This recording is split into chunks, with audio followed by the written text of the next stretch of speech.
United stand all ready to go live, and then there's some breaking news. So we will be talking about Michael Carrick and his replacements, and I've done a lot of research into this. I want your input into it as well. Who replaces him? It has to be done. I also want to talk about centre-backs, because I think there's a real issue with Manchester United at the moment in relation to who will play centre-back. Also, I want to talk about Antonio Valencia, given a new contract today, extension till the end summer 2018. Massive applause for him. Superb that he's got that. I think it's fully deserved. You know, even myself, I wasn't too sure about him as a right-back option, and he's been absolutely fantastic. So really, really pleased about that for him.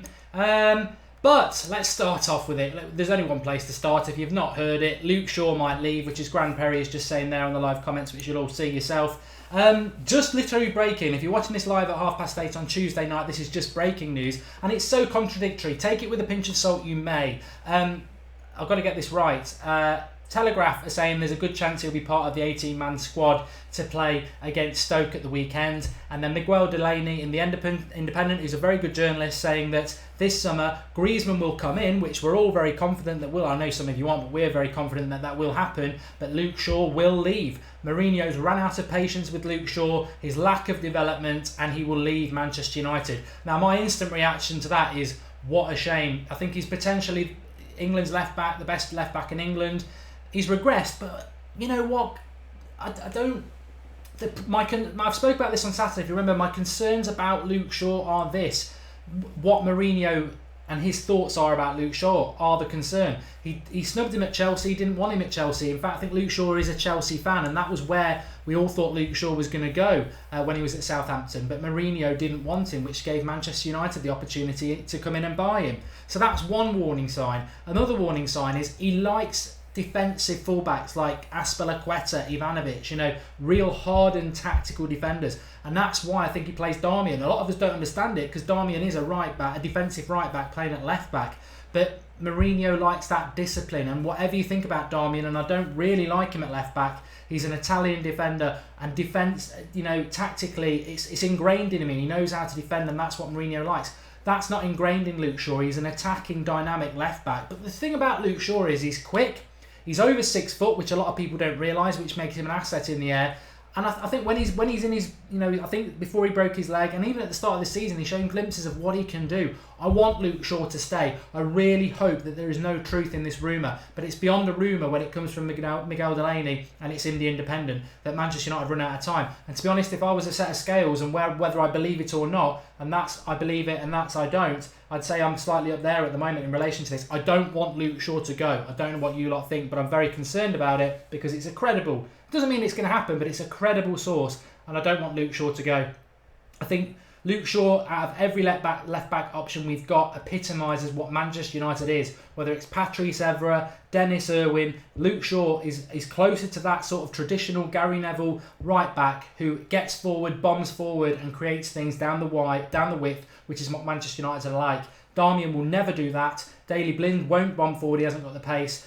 You know, Blind with pace would be a great left back. I still think he's a better option than Darmian, but I want Luke Shaw to be the left back. And I was sort of hoping that what's going to happen with Luke Shaw is what's happened with Mkhitaryan, where he goes out of the team for a couple of months, he learns the Mourinho ways, the ways of the force, and then he comes in and he's a revelation. It can still happen, but I hope if there is no truth in those rumours.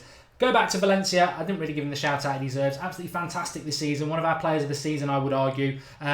Positionally, wasn't very good. And that was always my criticism of Valencia. Mourinho sorted that out, just like he sorted out Rojo and Jones. Rojo had glaring flaws as a defender that have been rectified by a brilliant defensive coach in Mourinho. And unfortunately, that, going back to Luke Shaw very briefly, that might be the problem. Maybe Mourinho can't get into Luke Shaw what he's got into Rojo, Valencia and everything like that. Maybe he just can't get it in, and the frustration is dug in, and he said, you know, you're not for me, I'll get somebody else. But it can't be Darmian. It can't be Darmian. Well done, Valencia. Let's get into it then. Michael Carrick's replacement. How you all doing, by the way? I hope you're having a really good evening. Yeah, not too bad for myself. But this is big. I've been thinking about this for a long time, biding my time. And a lot of people say to me, Mark, you're an intelligent guy, you know loads about football, you're a massive Michael Carrick fan, you've been consistent about that since you were a little boy. I'm joking with you, but you know what I mean? A lot of people do ask me about Carrick because he's probably one of only a handful of players that I will never ever criticise, even though they had a bad game on Sunday. I'd never criticise Michael Carrick because he's just one of those players that I absolutely adore as a footballer. He's just everything that football should be for me. Tactically aware, positionally aware, brilliant movement of the ball, such vision, a fantastic player. I'm just going to read some of your comments out because I did say who should be the replacement for Michael Carrick on Twitter. Sally the Manx says Vigal first choice, Bakayoko second, third choice Kroos. Tillemans says Draughty Devil. Don't think you can replace Carrick, says @WizKidTV. The only player on the planet similar to him is Kroos, or do we get a destroyer? Good question, that's where I'm going. And MUFC Fanzone 2013, good question that. Kroos is my ideal, but just don't see it happening. Jose may go the power and lose the ability. And Cock Pass Babtridge says Verratti from PSG would be the choice. Would have gone for Kroos, but don't think he would leave Madrid. A lot of people mentioning to Tony Kroos. Now, where do we go with Michael Carrick? He's 35 years of age. I watched the game again when I got in from work tonight because I wanted to make sure about this and research it properly. It wasn't tactics that went. It was a 50-50 thing. I think he didn't have a good game anyway. For whatever reason, him, Pogba and Herrera just didn't have a very good game. And also Liverpool pressed, and for some reason Carrick can deal with the press, but he didn't, and that was a problem. I don't think he's finished. I don't think he's on the decline. I just think it was a bad day at the office. So I still think Carrick is very important to us this season. I sort of agree with him being taken off because we had to change the way we were doing things. However, what do we do when we replace Michael Carrick? And for me, there's three options, and I've thrown three players in there to sort of work through my thinking on this. You can basically go down the direct replacement for Michael Carrick if you want to. You can go for the direct replacement, and nobody replaces Carrick, I must just say that. There's nobody in world football, I think, who, when they've got the ball in the centre circle, can hit a 40-yard pass into a striker's stride and absolutely kill a defence. And Carrick is brilliant at that. He's also good at switching the play. He can pass 5 yards as well as he can pass 40 yards. He's an absolute maestro, positionally as well. The way he reads the game, superb. But the three, you are the fans. You will decide what you want to do. But there are three options I've come up with. There's the Matic option at Chelsea, which is not one I would go for. Approaching 30. Premier League proven in a sense. He is a bit of a destroyer in the midfield. He breaks up the play. He's got good passing movement. It's not on par with Carrick, but he's probably stronger in the tackle than Carrick. For what you lose from Carrick, you get from Matic in the way. He's probably defensively better and better in the tackle. He's a bit more mobile, but he hasn't quite got the passing range, but it's not bad. So that's Matic. You've got Sean Goss in the Manchester United reserves last night. He put the cross in when we beat Liverpool with virtually the last header of the ball. Apparently he models himself on Carrick. There's not.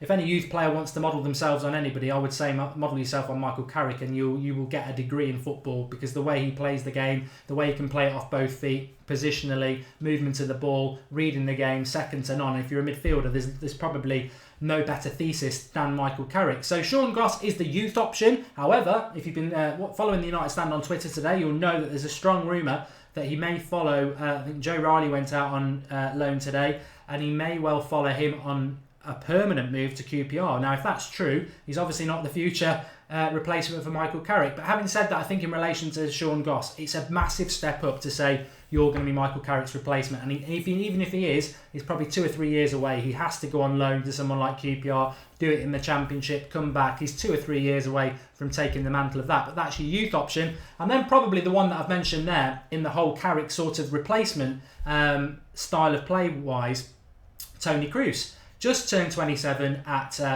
Real Madrid, played at Bayern Munich, played for Germany, played for Real Madrid. The very creme de la creme of a midfielder, and probably, to be fair, an upgrade on Michael Carrick based on being 8 years younger, and Michael Carrick in his prime against Tony Kroos in his prime. It's very difficult because Carrick obviously was abused by England and never used, but I would argue that I would go Carrick over Kroos, and I've seen a lot of Kroos. I think I can understand people why they might say Kroos, but it's like the comment we had last night. Did Michael Carrick play in the 2008 Champions League final? Yes, he did. Michael Carrick's been instrumental at Manchester United since he signed for over a decade. He's a fantastic player, and he's been an ever present in that midfield. When we won the Champions League, we nearly won the treble that year. We won 3 Premier Leagues in a row. He's a fantastic player, but Kroos would be the ideal, and he would definitely be an upgrade on a 35-year-old Michael Carrick. And he can move the ball, he can read the game, he can also get forward and score goals. So if the money's no object and it could be done, Toni Kroos would be the ideal like for like but upgrade on Michael Carrick if you wanted to continue with that sort of midfielder. So Matic, got the older option, Kroos, the middle option and the upgrade, and then the future, maybe the youth option, Sean Goss. So that's the sort of stay with Carrick. Then you've got I don't know which one to do next. So you've got evolution, and Manchester United do evolve. I've said this before. When Roy Keane left, we didn't get a replacement for Roy Keane. When Scholes left, we didn't get a replacement for Scholes. We didn't replace Cantona. We didn't replace Ronaldo. We didn't try and do like for like. We tried to do something a little bit different, like Michael Owen for Ronaldo. But and I think that's what Manchester United should always be. I think when you try and replicate something that's been successful, you end up not having a title for 30 years like Liverpool, because they had the old boot room in the 90s. They brought Souness in to try and replicate the old days and everything like this, and it went totally TITS up, didn't it? It really didn't work. Whereas Manchester United has always been about evolution. The only thing that they try to replicate within the club is bringing youth players in, and it's not been brilliant for the last 20 years, to be fair. But that's the only real consistent thing we try to replicate, and I think that is very important. But trying to directly replace Michael Carrick, for me personally, from what we were talking about there, from the three closest I can think of, I don't want Matic. Sean Goss is not ready yet. If you could get Toni Kroos, this video ends. If Toni Kroos rings up now and says, I'll come to Manchester United and replace Carrick, the video ends because you get an upgrade on Carrick and somebody who can do a similar role. I don't think that's going to happen. I think we're going to have to look at evolution. And when you're looking at evolution and a different type of player to come in, I've got three here. You've got Verratti at PSG, who a lot of people say is the natural heir to Michael Carrick. But if you've watched Verratti, he's not really the natural heir to Carrick. For one, he's a lot smaller. I think he's only about 5'6", which is a concern in itself in the Premier League for somebody who's going to conduct your midfield, because physically, Michael Carrick can get up. He's a tall lad, Carrick. If it's the high ball coming at him, he can deal with that. If the striker drops off or the midfield jumps forward on him, he can deal with the high ball. Physically, if he's running up against somebody, he's got the shoulder strength and everything like that. Verratti, does he have that to do in the Premier League? I'm not saying no, but that's why I put Verratti in the evolution role. He's not a like for Carrick because he's not got the physical or the height to do what Carrick does. What he has got is great movement to the ball. He's got good positional sense. He can dictate a game, but it would be a very different dictation of the game than Michael Carrick. So it's evolution with Verratti. And then there's two players at Atletico Madrid who I think, you're not going to get both. If we could get one, that's great. But they're different option midfielders. And they're the sort of, they're the hybrid of the next option I'm going to talk about. And they're the hybrid of the total different midfielder to what we've got with Carrick, or the direct replacement for Carrick, like the Kroos and the Matic and the Goss. This is like a hybrid of that and the third option I'm going to talk about. So Saul Niguez and Koke, or however you do it, Coke, whatever. I mean, we saw what Coke did to Koke, it is, I think, to Liverpool in the Champions League final. I've messed that up. He's not at Atletico Madrid, is he? He's at Sevilla. But sorry, I've got something in the back of my throat.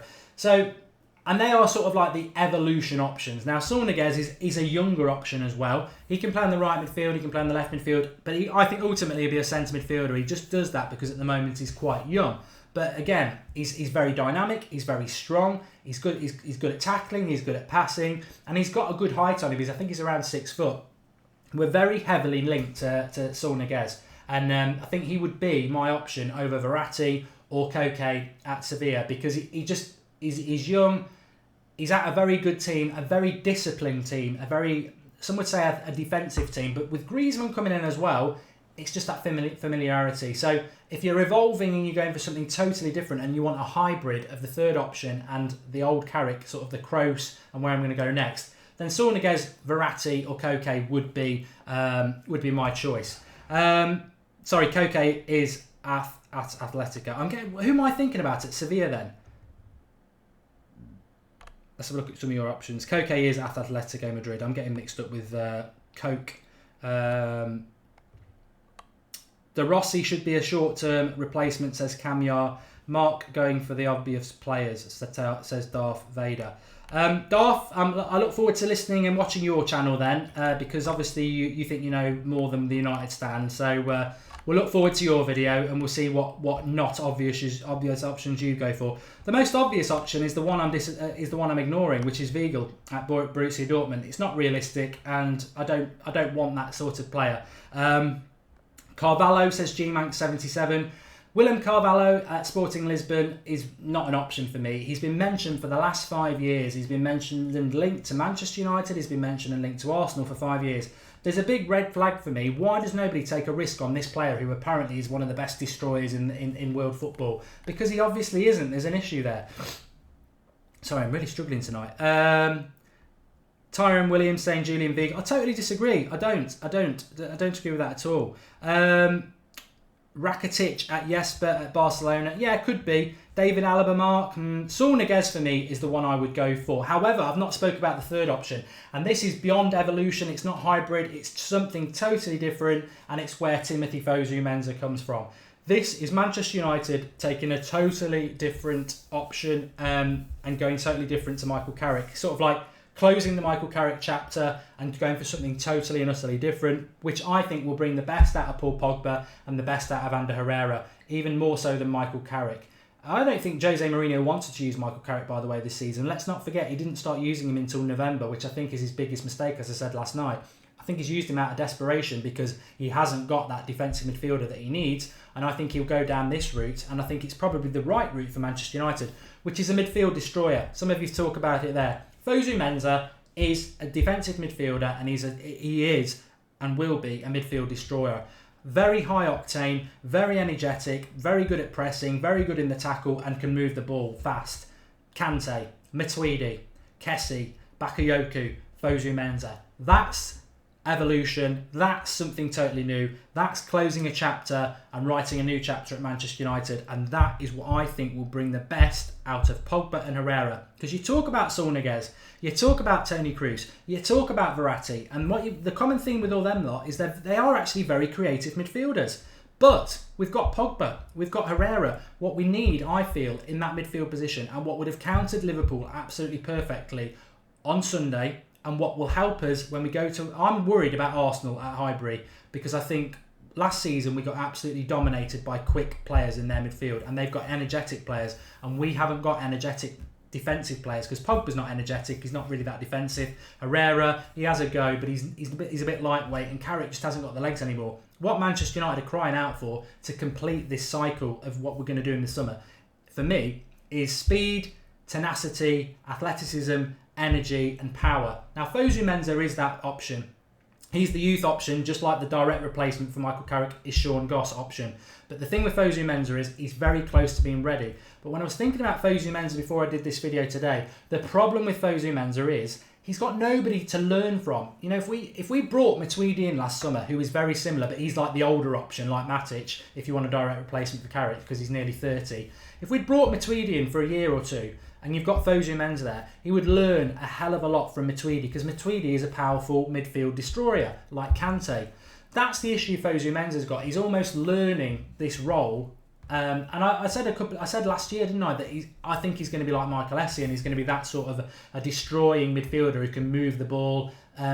He's good going forward. So I don't know whether Fosu-Mensah can become this destroyer yet. I think what will happen is we will buy a destroyer and Fosu-Mensah will be his understudy, and maybe he'll go on loan. I don't think Fosu-Mensah is ready to do it yet. He might prove me wrong, and I hope he does, but he's definitely that long-term destroyer that I think Manchester United should be going for after Carrick. Because I think the modern game demands it. I mean, it's no coincidence that Leicester won the league last year with Conte, and Chelsea probably going to win it this year with Conte.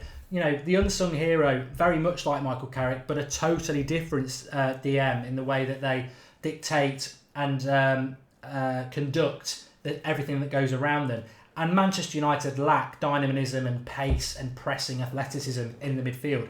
So I would be looking at 3 players. You could go that direct youth option if you feel Fosu-Mensah's ready. You could go with the very experienced older option in Matuidi, who's nearly 30, and maybe that is not a bad idea because you get a year out of Matuidi or 2 and you bring Fosu-Mensah in as his understudy. Or you just go, I'm going to go for somebody who's going to play that role week in, week out, who's going into their prime years, and I'm talking Bakayoko at Monaco, or I'm talking Kessie at Atalanta, with Fosu Mensah there to learn and be their understudy, because you need one or two. And we actually haven't. The Fosu Mensah is the only defensive midfielder destroyer we've got in that mould. And that is out of the three options, you try and replace Carrick, unless you can get Kroos, which I would do. That would probably be my second option. The third option, evolution, but a hybrid of both the athleticism and the sort of Carrick style, would be your Verratti or your Sol Niguez.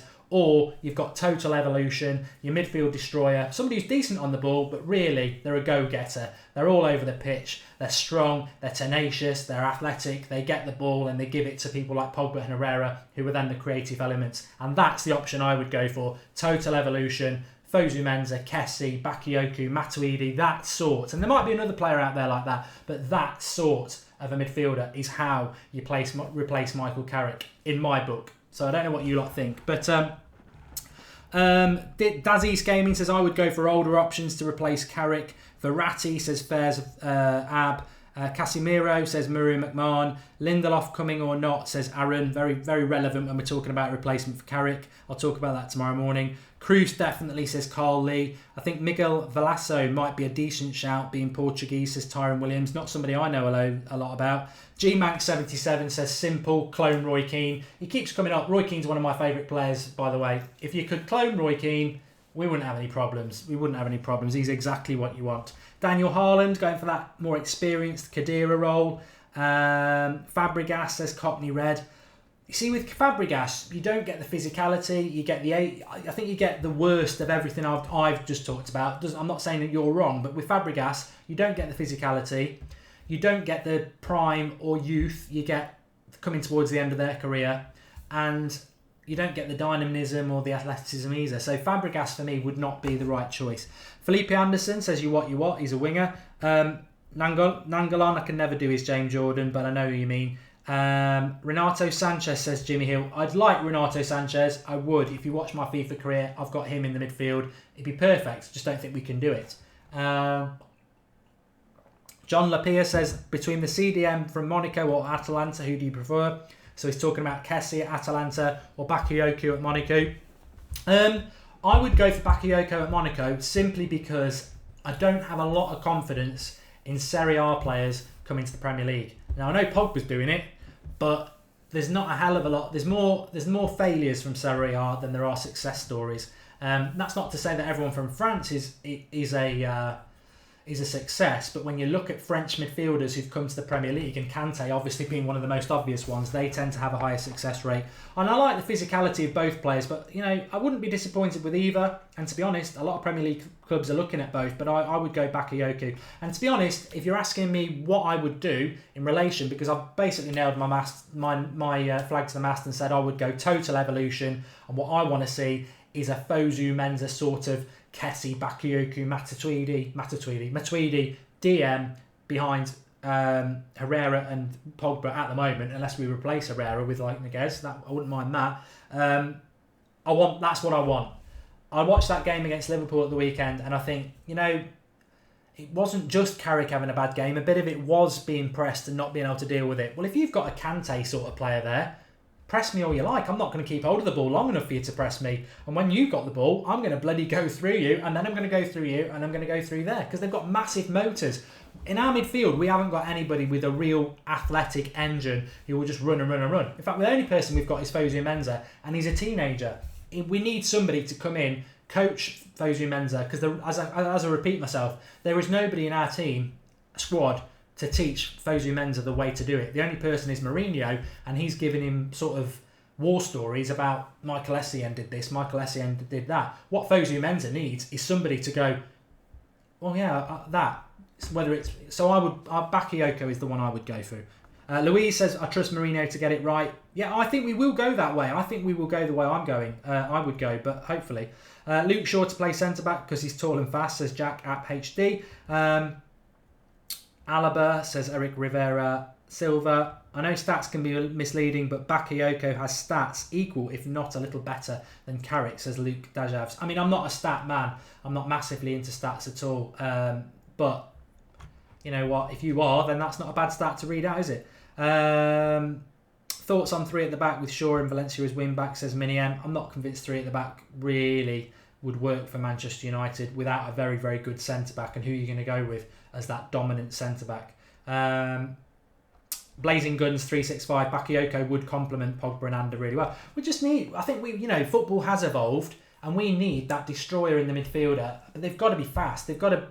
We do lack pace in our midfield. I know Pogba is quick, but he's a bit like a train, it's and he gets quicker and quicker. Whereas what you need is all over the place very fast, and that's what you get with we've seen it with Jose Mourinho when he comes on. He's a breath of fresh air. It's not just because he's fresh. He is very quick at moving around. Griezmann could play CAM. You're right. I think that was Indy Tagger. Talk about Luke Shaw again, says Philemon Leal. Okay, for those who were late, Luke Shaw, Miguel Delaney in the Independent. It's ridiculous because the Telegraph have said that Luke Shaw will be part of the squad on Saturday, and I hope that's true. But Miguel Delaney is a good journalist, to be fair, and he's come out and said that Griezmann's coming in the summer and Luke Shaw will go, and that's the first credible source. Although it's something I am concerned about. I don't think Mourinho likes Luke Shaw in the sense that Luke Shaw was a Chelsea fan. He was offered to Chelsea, wanted to go to Chelsea. Mourinho said no. He came to Manchester United. Mourinho comes to Manchester United. Luke Shaw starts the season. He falls out with Mourinho because Mourinho doesn't like his defensive indiscipline. I don't think Mourinho really cares about the brilliance he has going forward, Luke Shaw. He wants his defenders to be disciplined defensively, which is why we've got Darmian now playing there against a lot of what we want, because he's not very good going forward. But defensively, he's an Italian, isn't he? So he knows what he's doing, and that's what Mourinho likes. So if you're asking me, as I said before, what do I believe? Luke Shaw's got a future. Luke Shaw's not got a future. Horribly, I don't think he's got a future at Manchester United. But I want him to have a future because that's what a Manchester United left-back should be. Gary Neville, Patrice Evra, Dennis Irwin. That is what Luke Shaw can be. He bombs forward. He's good going forward. He's strong. He's athletic. But is there a backstory? Is he weak-minded? Is he not going to get over his injury? We don't know those things. But, JAY says Luke Shaw is absolutely woeful. We do need a new right back as well. We do need a new right back. Matic, we've talked about, and Liam Marshall 01. Jose ain't keen on Shaw, a few people say. And Jack Pace de Bono says, does this channel upload every day? It does. Every day at 8:30. And we're also doing 6:30 in the morning at the moment, little transfer update. So get liking, get subscribing to the channel. And that's what I think about the Michael Carrick situation. I've thought about it for a while. I think there's 3 options. There's direct replacement options, Madic, youth Sean Goss, or Kroos if we could do it. There's hybrid. Well, let's go this total evolution. Go for a DM destroyer like a youth Fosu Mensah, a prime Bakayoko, or an experienced Matuidi for Fosu to learn from. Or there's the hybrid of both, which is your Verratti, your Saul Niguez, your Koke, and a few others as you mentioned. And I'll throw Weigl in there from Dortmund, who might be a direct replacement. So there's 3 options, and for me, evolution at Manchester United. Never look back, never try and replicate. Go for something totally new, and I would be going Bakayoko or Kessie at Atalanta. Matuidi, we want the experience, but Fosu Mensah for me just needs somebody to learn from. He can be that sort of SCN destroyer, but he just needs somebody to learn from, and that's where I would go. Comment below if you're not watching live and let us know what you would go for out of those 3 options, or maybe you've got something totally different. But Michael Carrick's coming towards the end of his career at Manchester United, and I think this summer is the summer to solve that issue. I don't think we can go for another year. And I think, maybe Liverpool sort of saw through what Manchester United's midfield is at the moment, and that is swarm round Carrick like flies round a big cowpat really, and cut off his options. And I think that's why Jones and Rojo didn't have, in my mind, such a steady game, and they made a few mistakes because they were getting the ball a lot because Carrick just wasn't able to dictate the game like we know he can. You get a destroyer in there and that changes, I think. Mark, what are your thoughts on at Tin Pot Joke Club on Twitter? I don't know it. Ashley Young to China would be good. Okay, I did want to talk about Manchester United and their defensive options, but there's plenty of time for us to do that this week. Suffice to say, I think we need a centre-back because we are terrible at corners, and I don't think we've got anybody in our squad who aerially will be anywhere near good enough to get us goals from corners and make us comfortable defending set pieces. I know Bay's all right in the air, I know Smalling's all right in the air, but nobody goes and attacks it, nobody's a destroyer. We need a Vidic sort of defender, and there is defenders out there who can come in and do it. But that's I think we've covered enough. Digest the Carrick stuff, and that's the transfer special for tonight. Please do drop a like on the video if you've enjoyed it. We don't seem to be getting many likes on the videos at the moment, so if people aren't liking what we're doing, please let us know in the comments. But if you do like it, do like the video, because we know what you like, sort of thing. Subscriber count, we're nearly at 64,000, so do subscribe to the channel if you are new. Make sure you hit the bell and the notification bell when you subscribe, because then you'll get to know when we're live. It lets you know. But thanks everybody for all your input. Some really good options there. And Modric, I think, is too old, satisfying top tens. But you know, I think the trouble with Modric is, yes, you get him for a couple of years, or Fabregas for a couple of years, but who's going to take over from him? I think if you're going for an experienced player, you need to have somebody in the midfield that they can learn from and become that option in the next 2 years. And for me, there's only Fosu Mensah, and Fosu Mensah's not going to be a Michael Carrick or a Modric. He's going to be a Kante, an Essien, and he needs to learn from somebody like that. That's where I would go with it. Thanks everyone for watching. Really enjoyed the show. It's flown by because we've been talking about something that I'm passionate about, Manchester United's evolution and Michael Carrick. Get commenting below. I'll see you tomorrow morning at 6:30. I hope you've enjoyed it, and we're back tomorrow night at 8:30 with another Skype Goldbridge, where the show is yours. You Skype in, you dictate it. So if it's anything tonight, Luke Shaw, Saturday, whatever. And we're going to talk to somebody about Ander Herrera, somebody who dislikes Ander Herrera. So that's going to be a very, very interesting show tomorrow night, because I'll be defending Herrera and he's going to be taking a pot at him. So that's interesting as well tomorrow night at 8:30. But thanks everybody. The show doesn't work without you. It is your channel. Keep sharing it. Tell your friends. Tell anybody, because the United Stand grows on your word of mouth, and the bigger it gets, the bigger the voice gets. Thanks for watching.